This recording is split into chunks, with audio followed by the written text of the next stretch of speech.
Hey, Vsauce, Michael here, and I just got back from VidCon. The entire convention was incredible, but the whole time I was there, I thought a lot about video. We all watch video, and many of us work with video, but what is it? I mean, what really is video? Well, guess what? Today, we're gonna take a look.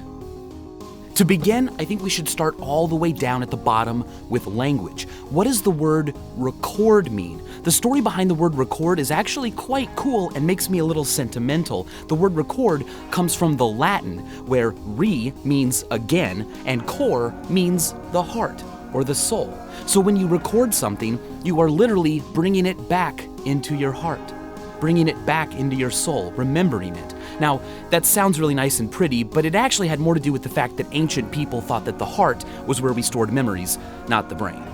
The reason a sequence of still images can appear to be moving is an effect known as beta movement. If images move fast enough, our brain can't comprehend them as separate images, and the illusion of motion is created. Now, for a very long time, we recorded moving images on photographic film. But later on, a new way of capturing moving images came about, and it was called video. Video comes from the Latin for I see, and rather than preserving a moving image chemically on celluloid photographic film stock, video is an electronic representation of the moving image. Now, in the real world, stuff just happens. Things just continuously happen. But in the world of a camera, whether it's film or video camera, it's almost always in the form of frame rates. Pictures of the world taken at a certain speed that are then quickly gone through, producing, through beta movement, the illusion of movement. When a camera records at a lower frame rate, playback often looks jittery and skips like this. More frames per second means that more information is taken every second, leading to more fluidity. But that leads to a whole can of worms, which is a great transition to a conversation I had with Dylan from Household Hacker at VidCon. Roll the tape. Hey, Vsauce, Michael here, and I am in the bathroom at VidCon, and I've got a special guest right outside. It's Dylan from Household Hacker. Hey, what's going on, everyone? You know, I got a good question for you based on frame rates and whatnot. What would you say the human eye sees as a frame rate? Very good question. What frame rate do we see the world in with our eyeballs? I mean, how fast does information travel from our eye to our brain? It obviously can't be too low because fast objects don't look like they're skipping. They look pretty fluid. Right. Well, it's a little bit of a trick question because our eyes are not cameras. Instead, they track onto objects and receive a continuous flow of photons onto the retina, sending information via a chemical reaction to the brain. Now, here's what we do know. The visual cortex in our brain usually holds that information from our retina for about a 15th of a second. So if an animation moves at 15 frames a second or faster, it's going to look nice and fluid. But if it's lower than 15 frames a second, our brain's not fooled by the beta movement, and it'll look like it's skipping. So basically, the faster the frame rate, the better everything's going to look in the end. Here's the thing. If frame rates get higher and higher, you wind up with an image that can actually cause headaches when people watch it on a screen.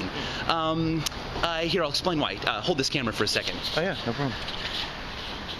So back to the point about our eyes tracking onto objects. If I do this, move my hand in front of my face and track it with my eyes, I can see my hand, it makes sense. But at a certain point, my hand will move so fast that it's just a blur. And the reason it's a blur is because my eye can only track so fast. And when objects move faster than our eyeballs can track, your brain adds in motion blur. That way we get a sense of movement happening, but we don't see something like a hand randomly appearing all over the place. But this becomes a problem with new high-definition programs on big televisions, because some of those programs are brought to your TV at frame rates as high as 1,000 frames a second.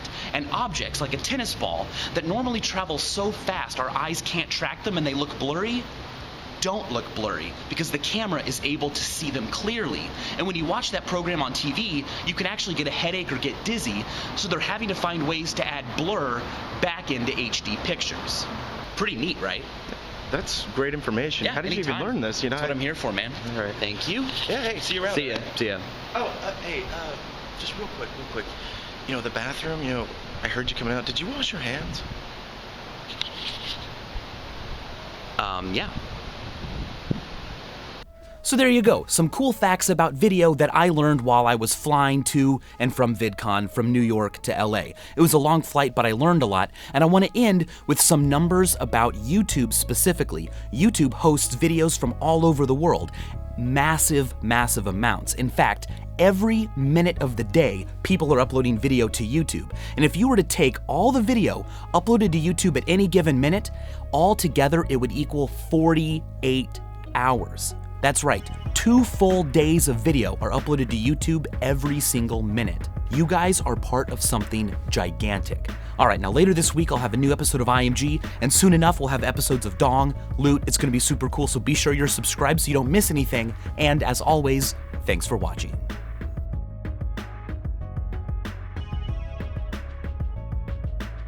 Thank you. They're not the same person. Tribune, actually. That's supposed to be the Tribune. I lived in Chicago for 4 years. Oh yeah.